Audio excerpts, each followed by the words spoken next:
Coming up on This Week in Torrance, hear what the mayor had to say at this year's State of the City event. Then hundreds of motorcyclists spread awareness about the deadliest killer among children. Plus, Halloween came a little early in the city. We'll take you around town to all the festivities. And the cutest dogs this holiday season, you won't want to miss Pug Nation's big event. These stories and much more are just seconds away. Your local news starts right now.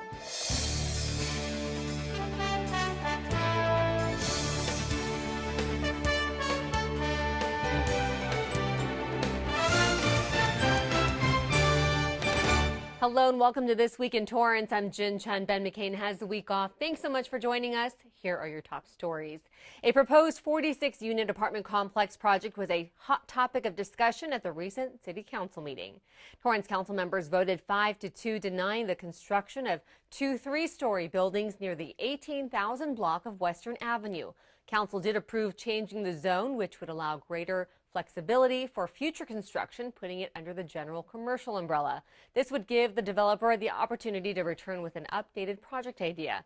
They also adopted a mitigated negative declaration that highlighted the environmental assessment for the proposal, which determined that the project would not have significant environmental impacts, meaning future projects won't need this type of assessment. The parcels of the site was also consolidated from 6 parcels to 1. The property is owned by the Pliska family, who have owned it since 1971 and is looking to convert it into a multi-unit rental property. Nearly 14 people spoke at the meeting, from residents to other property owners.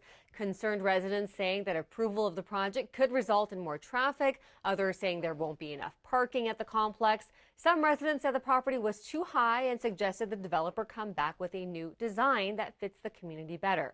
President and CEO of the Torrance Area Chamber of Commerce, who also serves as co-chair of the Los Angeles County Business Federation, Donna Duperon, spoke in favor of the project, saying home ownership opportunities and affordable housing should be promoted, and the lack of housing is a statewide problem.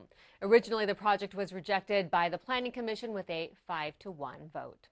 Also, during the City Council meeting, 6 proclamations were announced. October 26 was designated as Make a Difference Day in the City of Torrance. Officials encouraged all citizens to connect with the community to engage in projects benefiting the city. Then it was National Retirement Security Week, highlighting the importance of understanding what steps to take in order to save for the future. Then through the rest of the month, Red Ribbon Week will be celebrated in Torrance. The city hopes to spread awareness and education to combat drug abuse. This year's theme is Send a Message, Stay Drug-Free. October is also Rideshare Month, thanks to the City of Torrance Rideshare Program and the Torrance Transit. Citizens are encouraged to use alternative modes of transportation to help reduce traffic and pollution. Then the city is hosting November 3rd through the 9th as Military Veterans Appreciation Week. It's a time to recognize those who have served and also give back to them. The city is hosting a one-of-a-kind free program with a resource fair and lunch in Torrance for veterans. Lastly, November was declared as National Homeless Youth Awareness Month. The City of Torrance, through the Social Services Commission, is taking steps to share what resources are available in the city. There are as many as 2.5 million youth experiencing homelessness annually in the United States. You can catch the full City Council meeting online at torranceca.gov. It was a sold-out event at the 2019 State of the City event and luncheon. Hosted by the Torrance Area Chamber of Commerce, it was a who's who of the business community, as many turned out to hear Mayor Patrick Fury and see what he had to say about the state of the local economy, the safety of the community, and of course, the future of the city's growth. And although the year went by quickly, let me tell you that we accomplished quite a bit. The theme of this year's speech was One Torrance, highlighting that it takes the effort of everyone in the community, a collaboration, in order to have the balanced city that we have today. Besides infrastructure projects, Mayor Fury also talked about the Del Amo Fashion Center being home to the next California Welcome Center. Another economic development announcement was the return of Hello Kitty headquarters to Torrance. This past year, many great events took place, along with unique ones such as the large foodie exhibit to the night Banana Market, both coming to the Del Amo Mall. A video highlighting some of Torrance's new businesses, as well as conversations with new department directors, was also featured at this event. Mayor Fury talked about the many upgrades to various local parks, the impressive student government programs supporting local youth and civic engagement. The mayor also touted the Torrance Unified School District's graduation rate of 96%, as well as its top ranking in the state. Fury also shed light on the great health care available right here in Torrance, with Torrance Memorial and Providence ranking among the top in the nation. The recent unveiling of the mobile stroke unit was also a highlight, along with how the fire department achieved accreditation through the Center for Public Safety Excellence. The Torrance Police Department was also applauded for their hard work in keeping Torrance one of the safest cities in the South Bay, and recognized the efforts of detectives in helping to solve a 46-year-old homicide case. I really enjoy actually the state of the city because it gives me the opportunity to talk to the businesses about what is happening in our city. Businesses are so important to the economic growth and development of our community. From the very beginning, business is what driven our city to where we are today. You can catch the full speech online on CitiCABLE's YouTube page, as well as the city's website. A local organization donated to a popular breed of dogs kicked off the Halloween festivities recently. Pug Nation's 8th annual Pug-tacular spooktacular brought pugs in all shapes and sizes for the fundraiser at Torrance Park. Owners dressed up their pugs in costumes for the Halloween festival. The nonprofit organization is dedicated to the rescue, care, and placement of abandoned, neglected, and abused pugs. The organization's goal is to find every homeless pug a forever home. We've rescued, in our 8 years we've been around, we've rescued and rehomed over 1,500 dogs, and all of them were homeless, whether they were in a shelter or turned in. So people need to be aware that every breed needs to be rescued and how pugs really are in desperate need of rescue. Make sure to tune into Canine Corner with host and producer Rhiannon Trutanich, where she shares how you can adopt and help these pugs find their forever home. Well, the Torrance Women's Club hosted their annual fall fundraiser to benefit another great cause.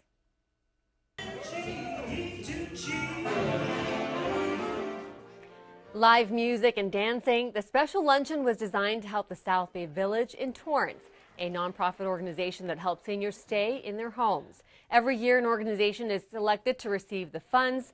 The Women's Club was founded in 1921 and now has more than 100 members. Last year alone, they volunteered more than 27,000 hours to local charities.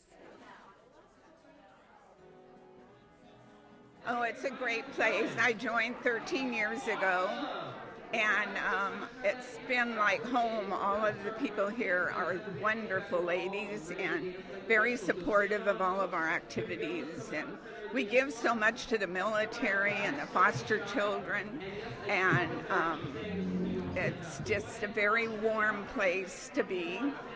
You can learn more about the organization at torrancewomen'sclub.org. Well, still ahead, a new medical plaza is offering a wide range of services under one roof.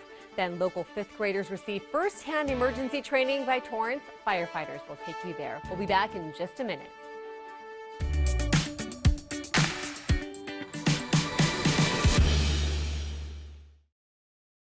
Motorcyclists got on their bikes and headed out for a ride beginning at American Honda in the hopes of spreading awareness about the deadliest disease facing kids in the country.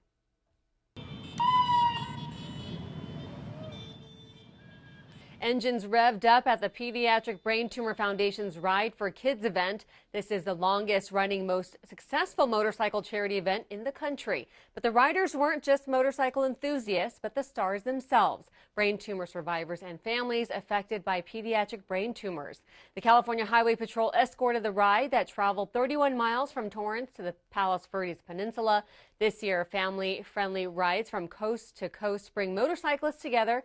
It also was a time to remember those who have lost their battle. Since 1991, American Honda has been the presenting sponsor for Ride for Kids. Pediatric Brain Tumor Foundation provides emotional, informational, and logistical support to help families navigate during this difficult time. Officials say there are more than 100 different types of pediatric brain tumors in need of a cure.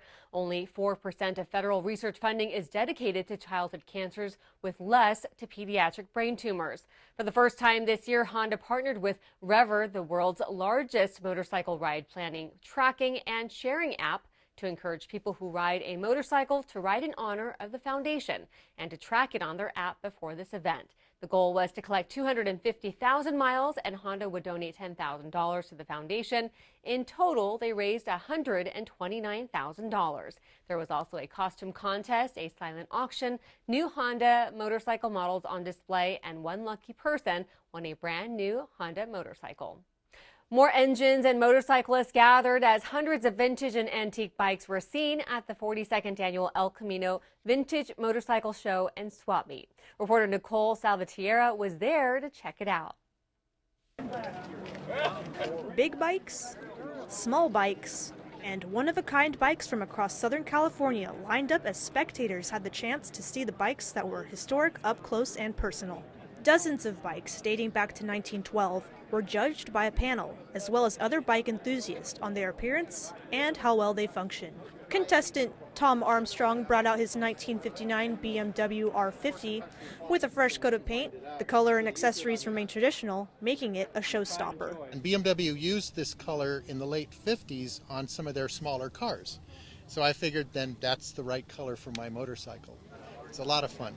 I meet a lot of wonderful people, especially coming to shows like this. It's a great event. Armstrong spent more than 3 years researching for the right parts. This event has been a Southern California tradition since before many of the bikes were vintage. Throughout the years, the El Camino Bike Show has moved across multiple cities. For event coordinator Jason De La O, moving back to Torrance attracts more patrons because of the strong car culture. A lot of bikes and manufacturers came out of this area way back when, and it's kind of a West Coast birthplace of motorcycle innovation. So that's why we love being here in the Los Angeles area in Torrance. And it was truly bike heaven, as owners had the chance to find rare parts and pieces at the swap meet to complete their vintage or antique bike. And aside from the sparkling paint and chrome accessories, some of the bikes maintain their original parts. Torrance native Glenn Hatzenbuer chose to show his unaltered 1970 Rickman Sachs motorcycle in its original condition to compete with 1983 and older motocross bikes. I don't expect to win any awards, but I wanted to. The motorcycle is built exactly the way it was raced in 1971, so I want the young people to see this is actually what we rode. Hatzenbuer has attended the event multiple times throughout the years. Bikes have been part of his life since childhood. When I've been riding motorcycles since I was a kid. I'm 60 now, and I started when I was 12. Back in the day, we started racing out in the California desert, and these bikes were the type of bikes we raced back in the day. Trophies were awarded for winners of each of the 8 categories: People's Choice and Barnyard Find. The winner for Best in Show was a beautiful 1957 Ariel Square 4 that Scott Worth's father passed down to him. And just like the bikes passed down, this Torrance tradition continues to thrive. I'm Nicholle Salvatierra for This Week in Torrance. Thanks, Nicholle. This event is held annually during the month of October. Check out toppingevents.com for more information on other car and bike shows throughout Southern California. An annual Halloween event in downtown Torrance was a huge success again. Torrance CitiCABLE reporter Jocelyn Ortega has this story from the 24th Annual Halloween Ball. Nearly 300 gathered under a spooky white tent in downtown Torrance for an epic Halloween gala, enjoying a lavish buffet, martini and wine bar, costume contests, auctions, and live music. Every year, the Depot restaurant puts on this event to raise funds for a community organization. This year, more than $80,000 were raised, and the El Camino College Foundation was chosen as the recipient. El Camino Superintendent and President Dr. Dina Maloney said receiving the donations was an honor. So with the funds raised from this, we can help support those students with a laptop loan program, textbook loan program, and other programs of support that will help these students succeed. Chef Michael Schaefer is the man who started it all. With just a small grill out on the street one day, he raised some funds and served 47 people. More than 2 decades later, he is serving hundreds and has raised millions for a variety of charities. You have to. No man is an island. You can't be alone. You have to support. If you're going to be part of a community, you need to support the community. With the cost of living and tuition rising every year, students are finding it harder to make ends meet. Students who don't have support will often drop out of college early or won't enroll at all. The Torrance community came together not just to celebrate Halloween and have some fun, but to make sure that doors of opportunity remain open for future generations. Student volunteers of El Camino said they are grateful for the act of kindness and that it eases the worry of having to pay for the high cost of school. I hope I don't have to pull out student loans because it's like, it's very scary, the interest rates and everything. It's a lot to think about while going through college. Proceeds from this event will go to El Camino's South Bay Promise, a program that provides enrollment fees for incoming full-time students directly after graduating high school. South Bay Promise helped me pay for my classes. Probably wouldn't have paid for, like my books say. So I think that kind of relieves a huge burden on me and more students that are enter into this program. Chef Schaefer says giving back is among the most important things people can do. He will continue to have this event every year. For Torrance CitiCABLE, I'm Jocelyn Ortega. Thanks, Jocelyn. The Torrance Kiwanis Club, Torrance Refining Company, and American Honda Motor Company were just a few of the 23 organizations and sponsors in attendance.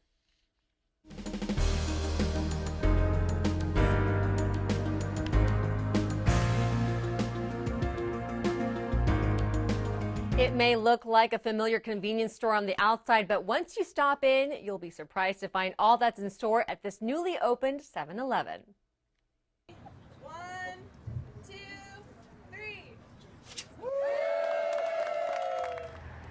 It was a big celebration at the recent grand opening party at the 7-Eleven located on Redondo Beach Boulevard and Yukon Avenue.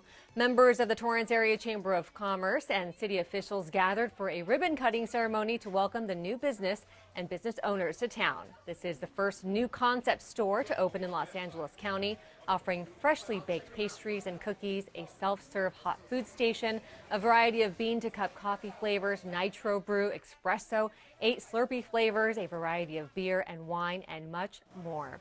And the best part about it, they're open 24 hours, 7 days a week. Nearly 5,000 flyers were distributed throughout the neighborhood to invite the local community to stop by for the big grand opening party. And what would a party be without a live DJ, raffle prizes, and free giveaways? Be sure to download the 7-Eleven app and have your 7 Rewards barcode scanned at checkout. You can see what deals are available near you each day. To make this location your favorite store, put in 3560 Redondo Beach Boulevard. Well, there's a place in Torrance now where under one roof you can get services that meet many medical needs. It was a celebration as Battaglia officially opened its doors on Crenshaw Boulevard near 232nd Street.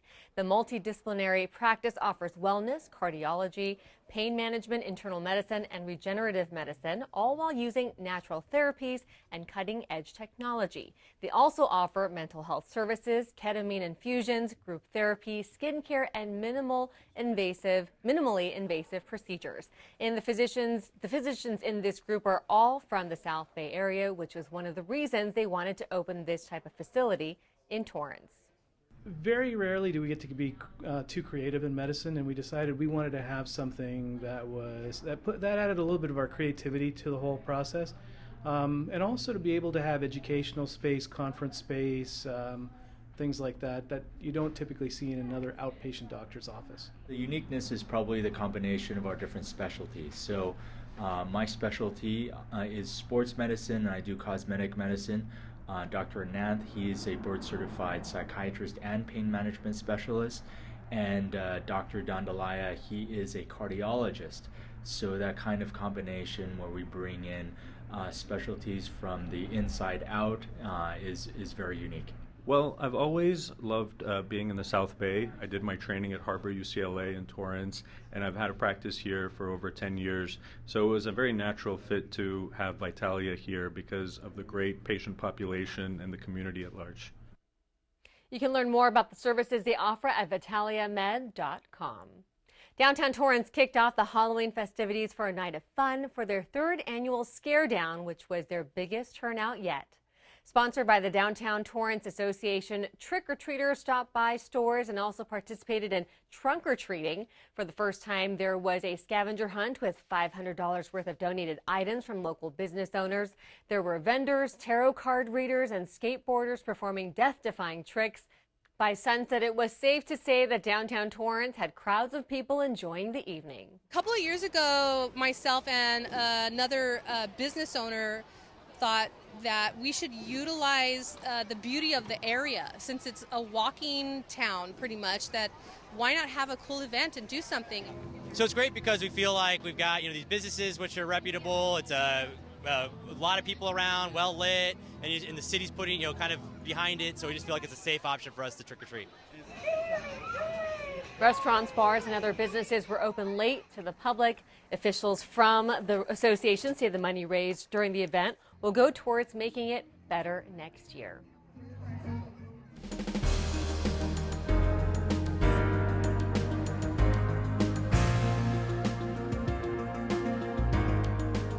The Torrance Fire Department is visiting local elementary schools throughout the month of October to teach them all about fire safety. Reporter Nicholle Salvatierra takes us to Fern Elementary, where 5th grade students learn some important life lessons.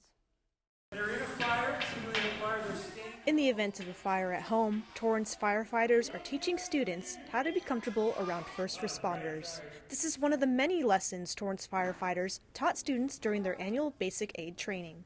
Students learn how to prevent fires at home while cooking or using electronics, and reporting emergencies by dialing 911. With signs and maps, it's a little easier in public to find a safe exit. However, at home, it's a little more challenging. So today, the students at Fern Elementary were encouraged to come up with a safe route with their family.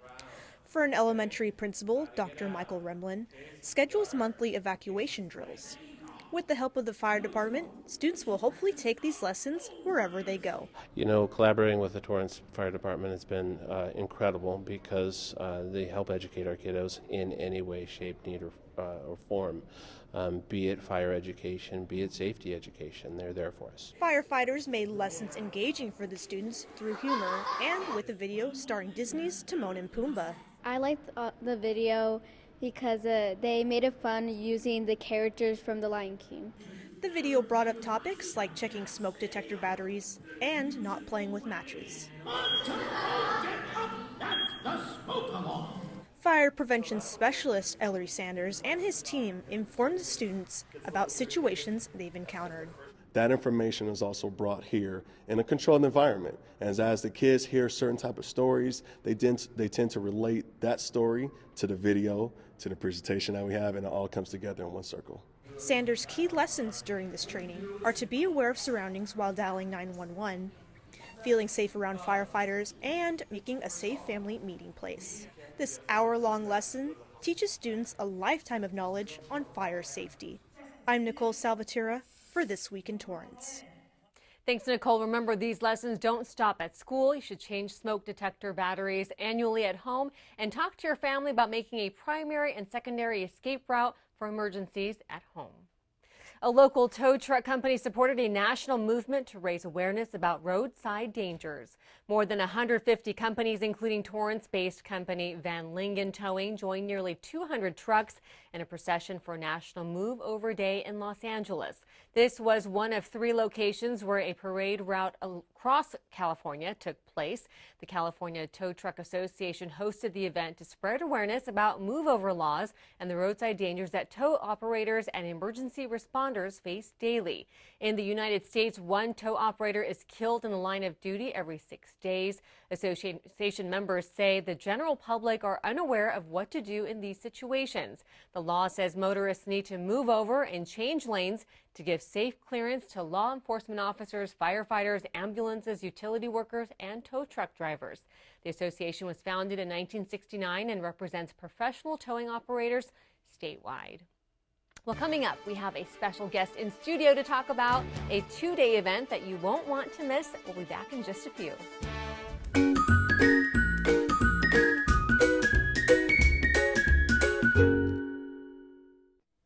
Welcome back. We have a special guest in studio with us. He's a director, actor, screenwriter, the talented one and only Mr. Ted Lange. How do you like that introduction? Yeah, boy, that's pretty good. Sound like my mom. That's how my mom talks. Well, you are a busy man. Thank you. And, you know, busy is good, right? Yeah, busy is good. We want to stay busy because sometimes show business gives you a vacation when you least expect it or when you don't want it. Sure. And you have a very special connection to Torrance. Yes.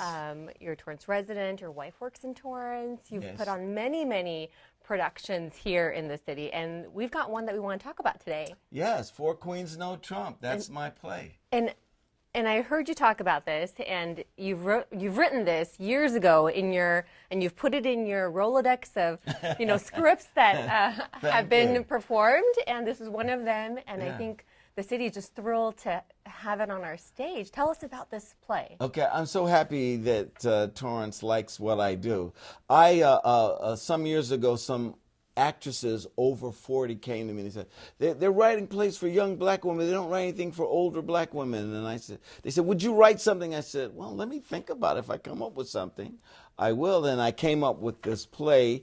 And there's a game called Bid Whist, which is a black card game, and it's done at a lot of black colleges and sororities and fraternities. It's very popular. So I wanted to put something in the aesthetic of African American consciousness. So I wrote this play around 4 women that meet every Friday to play Bid Whist, and there are 4 women, and each one represents a suit of the cards. So the Queen of Diamonds has money, Queen of Hearts looking for love, Queen of Spades is the ultimate black woman, and Queen of Clubs, they hold it at her house because she's nightclub, that kind of thing, kind of relationship.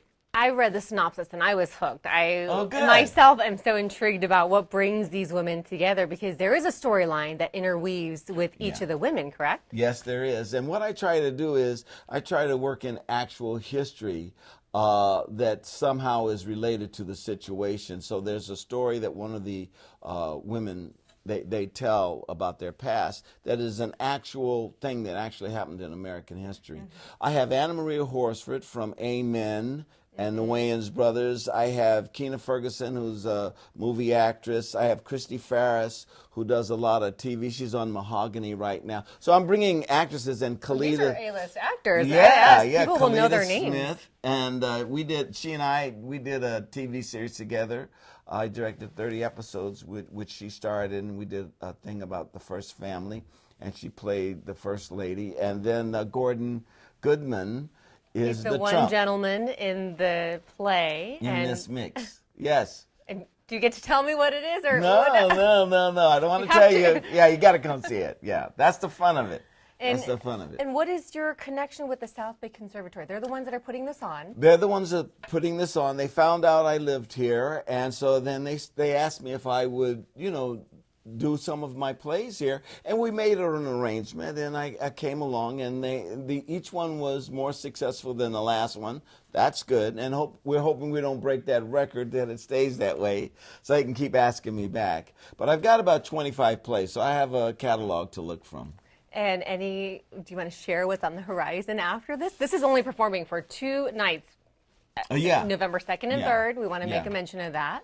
I'm doing a new play, which we're going to do here in February during Black History Month, called Blues in My Coffee. And what that's about is they used to do Irish plays that take place in a bar. And my play, I feel that the new bar is Starbucks. Because you do everything in Starbucks. Sure. So rather than them drinking alcohol, they're drinking lattes, and the action unfolds during that time. And that's going to be the weekend of the 22nd, I believe, of February, here in the same area, right around the Armstrong Theater. And so that's on the horizon later on, beginning of next year. But I'm doing Christmas play in New Haven, Connecticut, called Christmas on the Rocks. Funny play. And then I'm directing Fences in Syracuse, New York, at a theater called the Red House Theater. So staying busy. The ever so busy and popular and talented Mr. Ted Lynch. Thank you so much for stopping by. Appreciate it. You're very kind. 4 Queens, No Trump can be seen at the Ken Miller Assembly Room on November 2nd and 3rd. You can get your tickets by calling the box office at 310-781-7171, or you can go online to southbayconservatory.com. Now, this is not recommended for audiences younger than 16. Yeah, please.